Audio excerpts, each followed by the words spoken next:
the dog in me. One must die, chase the cat.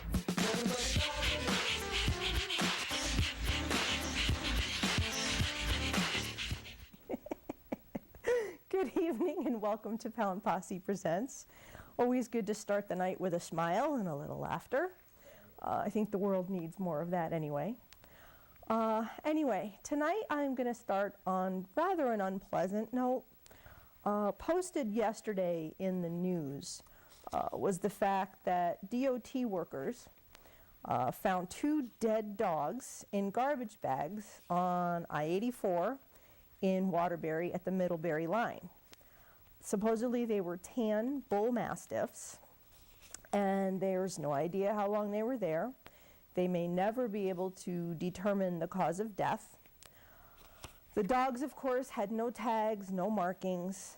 The state police are investigating. Sad to say that the dogs could be from anywhere. They don't necessarily have to be from the area.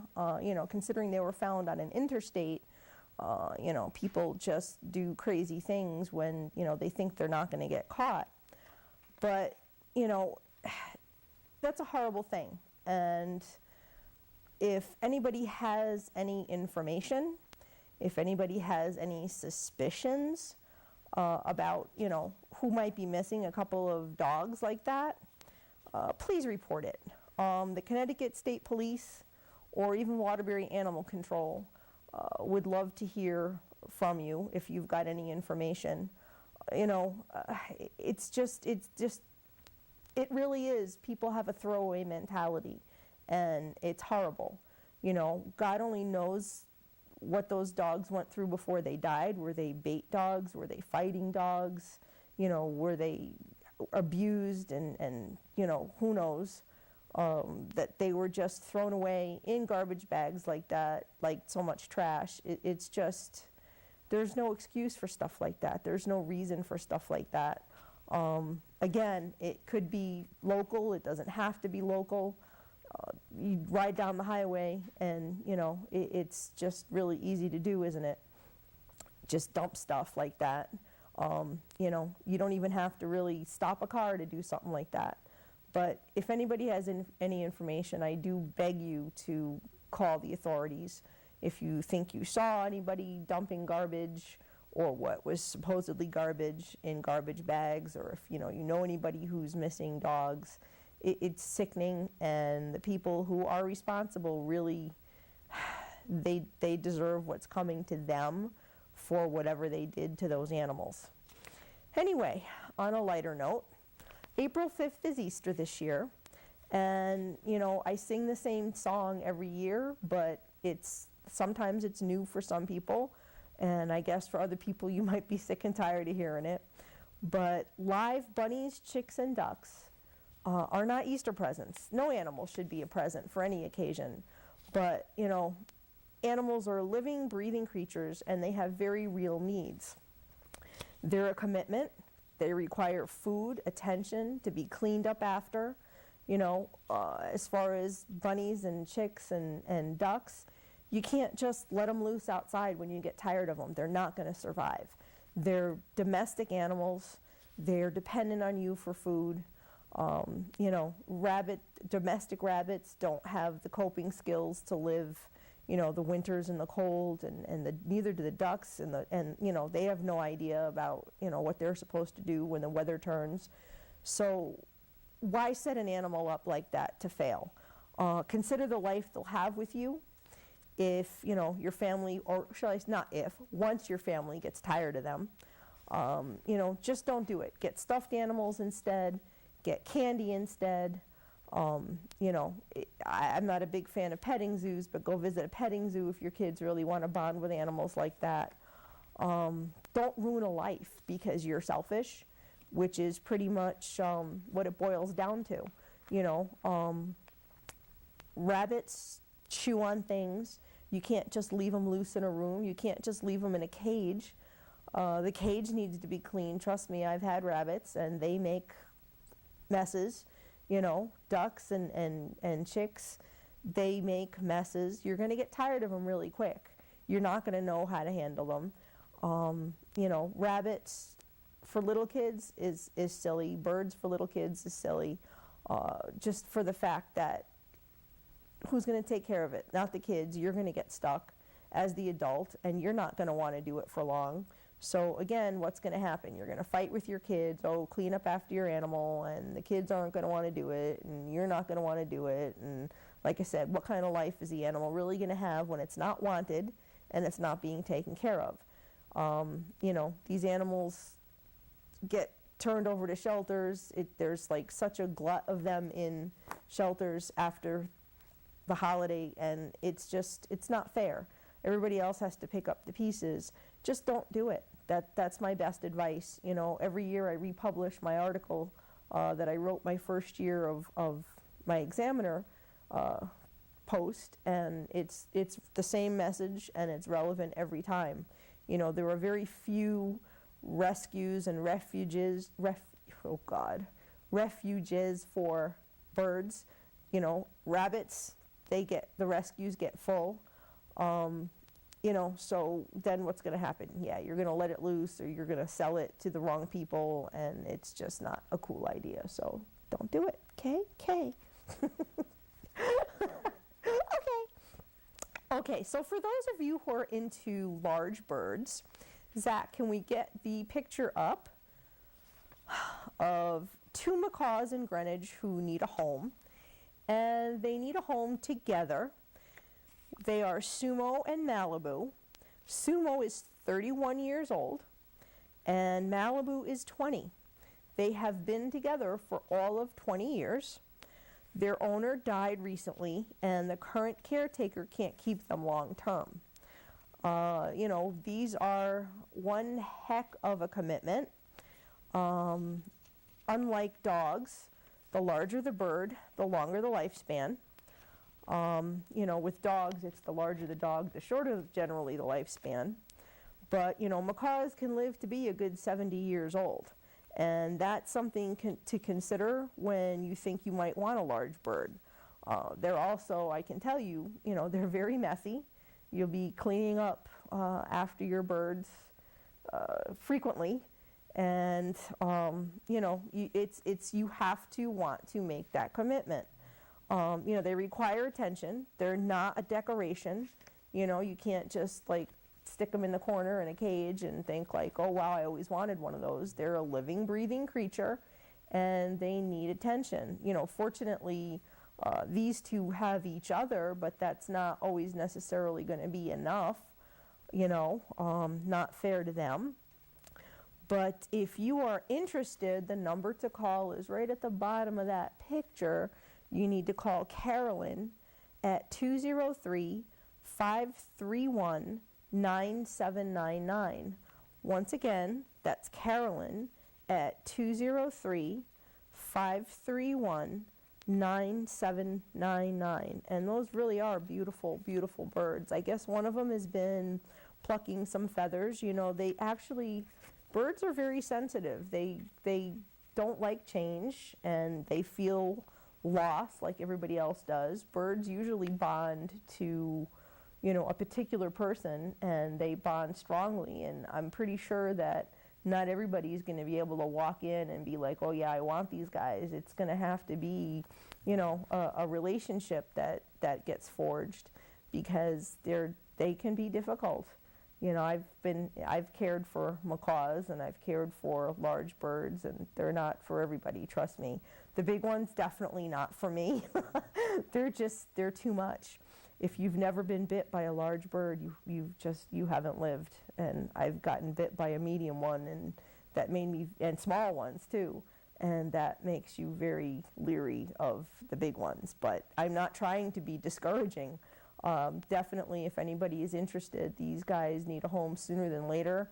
From what you read on there, they have separate cages, so you know everything will be all together, and you know they'd be a great addition for someone who can handle it. Like I said, it's a commitment. They're probably at their half-life at best, the older one. And, you know, that's kind of like a thing. Zach, I'll take the camera back.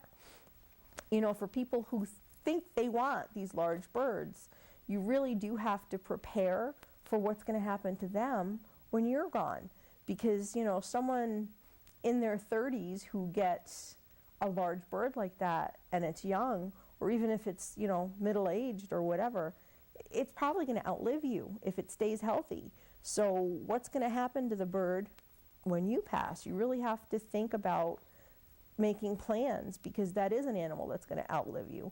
You know, when you have a cat or a dog, you just don't know how it's going to go based on their lifespan. But something like, you know, that large bird, everybody thinks, you know, they're so cool, but they're not for everybody for a lot of reasons. You do have to look ahead and think about what's going to happen, make a plan, you know, have someone obviously younger than you, you know, if you have children, pick a responsible one to take in the bird, because it's going to need a home, and it's not right for the bird to have to go into a rescue and everything else, because, well, I mean, yeah, that's what rescues are for, but you're better to have a plan. That's just my message with that anyway. It's always good to have a plan, and some of us don't and some of us do, and it is what it is.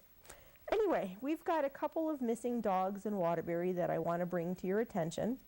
Zach, let's bring up the first one. And this is a poster that we actually have one of in the front of the studio in the window. This is Dougal. He's a little corgi. Kind of reminds me of Andy, you know, the famous Fairfield County scoundrel who still hasn't been found. But Dougal was lost actually pretty near the studio, I guess, which is why we have the poster up. The Lakewood Road, Sherman Avenue vicinity. He's been missing for over a month now, about a month and a half, since February 17th. If you have any information, if you've seen him, if you know where he is, the numbers are up on the screen, 203-233-1870 or 203-510-6134. Once again, that's 203-233-1870 and 203-510-6134. You know, there's never anything better than to know that a dog has been found, and I follow a lot of these stories, and it's amazing when somebody does get their dog back, and you always hope that it's alive, you know. I've read some sad stories lately too, and you just hope for the best. All right, there's another missing dog here in Waterbury. Let's get the second one up, Zach. This is Buddy. Buddy's just a little weenie, and he's a Chihuahua, and he is missing in the Hill Street and Tudor Street area. Is he? Yeah, I thought I saw Tudor Street around your area, yeah. So he's missing up in Speedo country. And he's an old guy. He's 11 years old. And he is gray with tan around his face, chest, and paws. He answers to his name.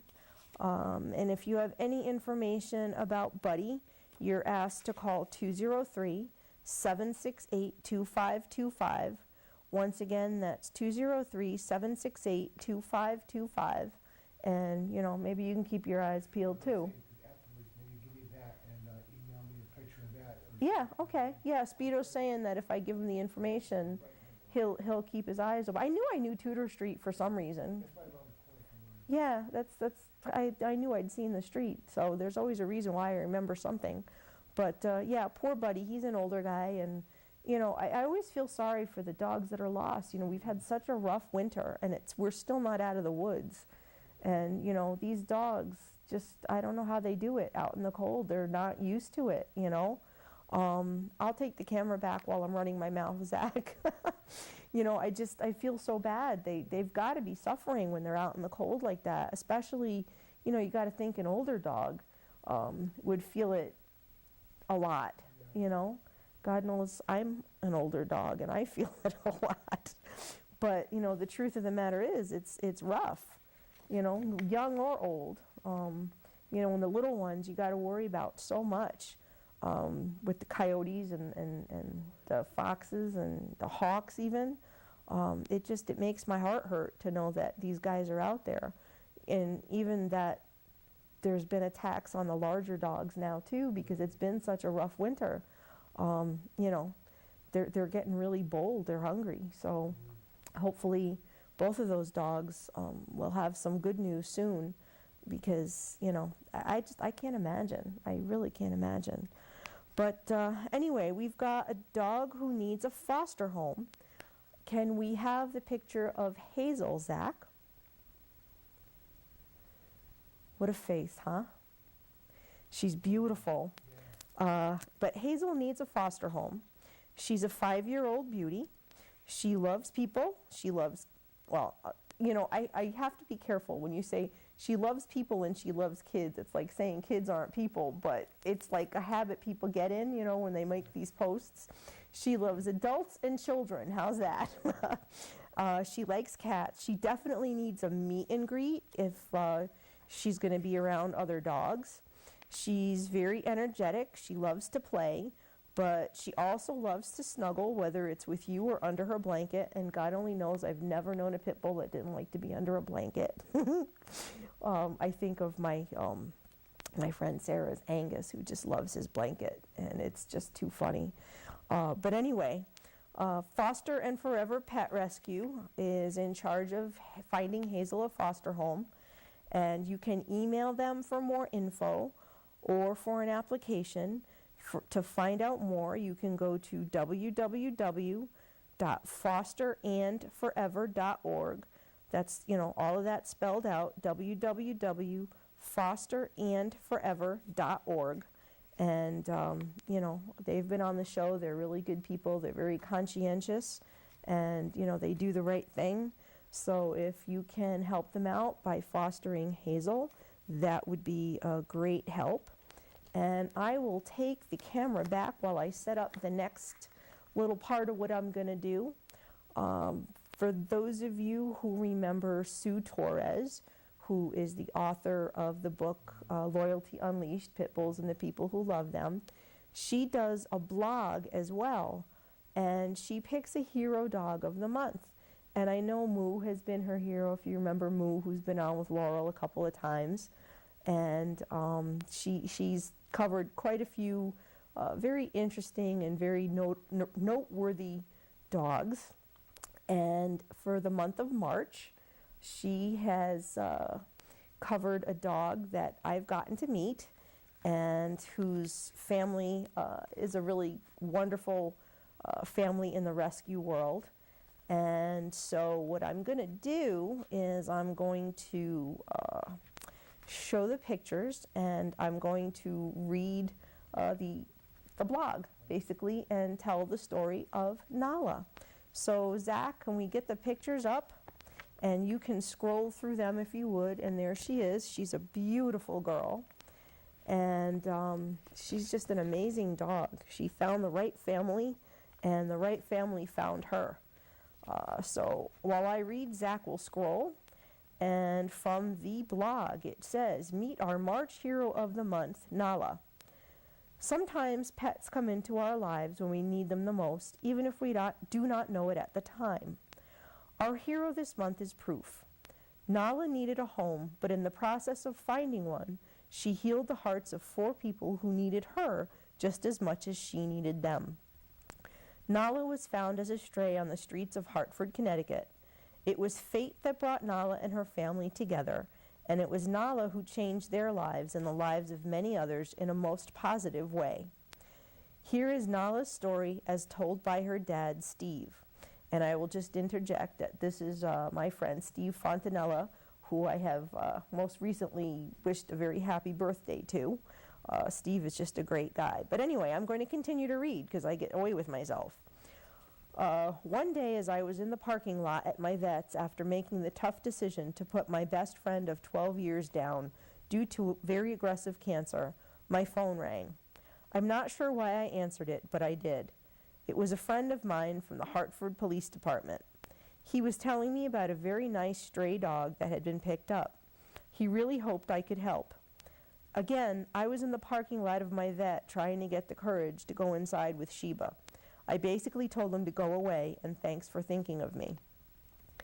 She connected us with the amazing lady ladies from Kenway's Cause, a foundation set up to help animals of Hartford, with whom we have quickly become close friends. Nala has inspired us to run fundraisers in the form of golf events, dinner dances, and comedy shows to help raise money to help pups in need. Literally tens of thousands of dollars have been raised to help Kenway's Cause, and all because of Nala. Oh, look at me. I kind of messed up somehow.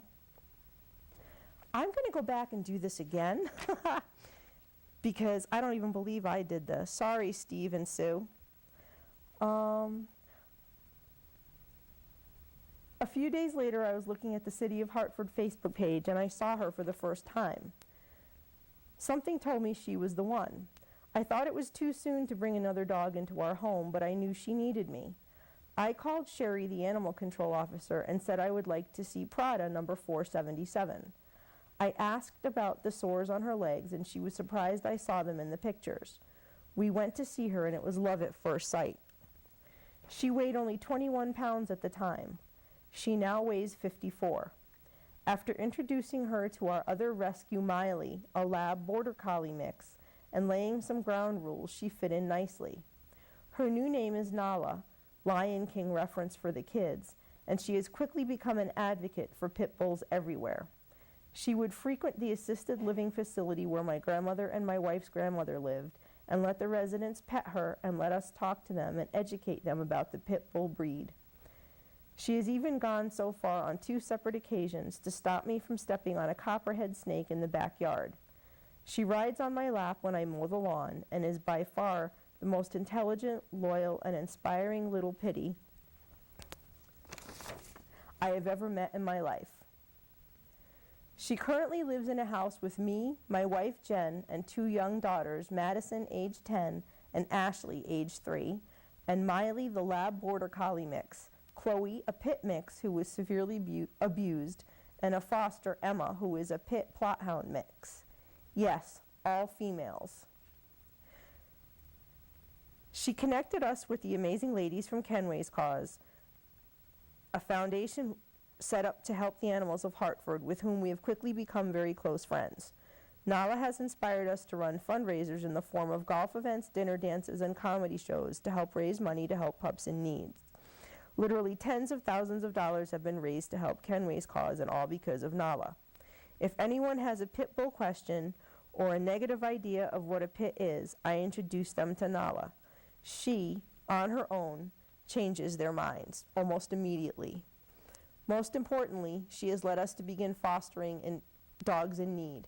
In 2014, we fostered 4 pit bulls. 1 had aggression issues. Nala helped to train her.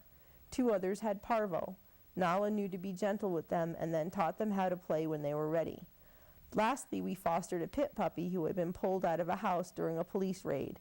Nala also sets the mood with all 3 of our rescues when a foster comes into the house. She's the only one that plays outside with them at their pace. When anyone in our family is ill, she insists on sleeping on or near them to make sure they are all right. Whenever I have a bad day, I come home and go straight for Nala.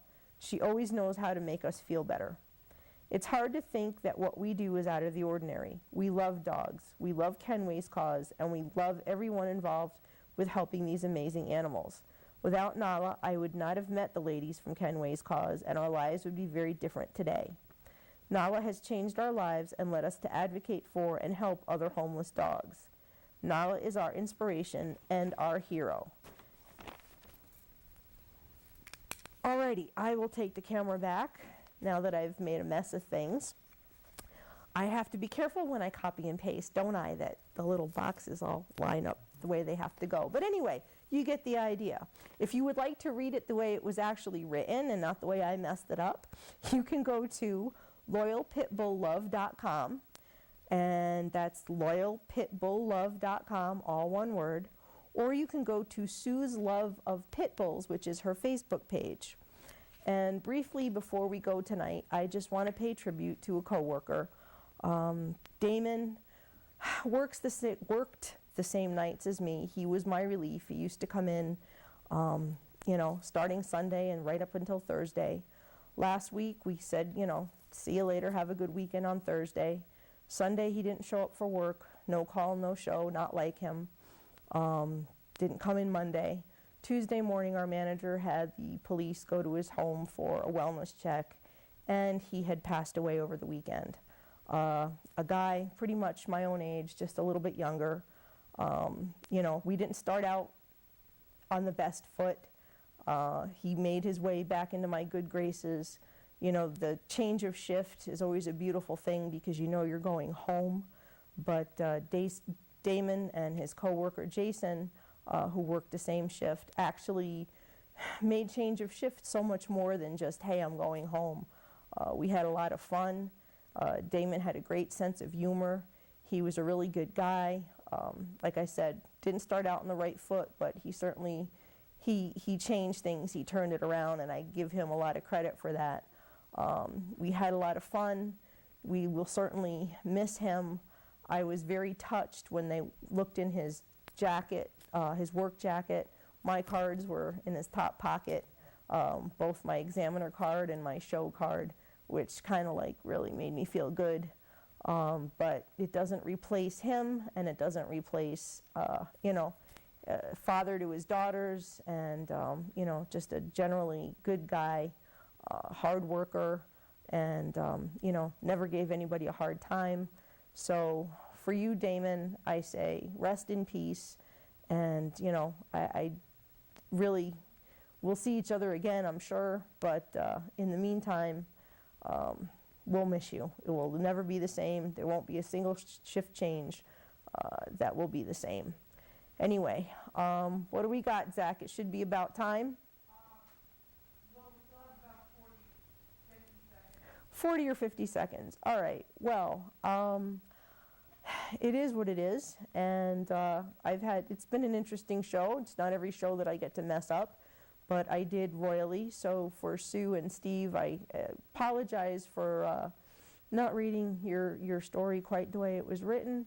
Like I said, I'll have to learn how to be careful with copying and pasting, because, you know, it's just mistakes happen.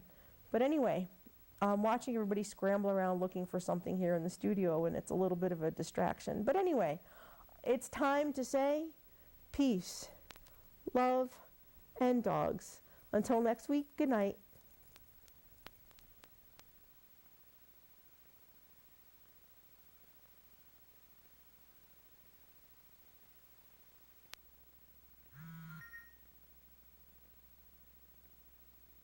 If you suspect your teen is using a cell phone to connect to drugs, don't ignore the signs. Go to the partnership at drugfree.org.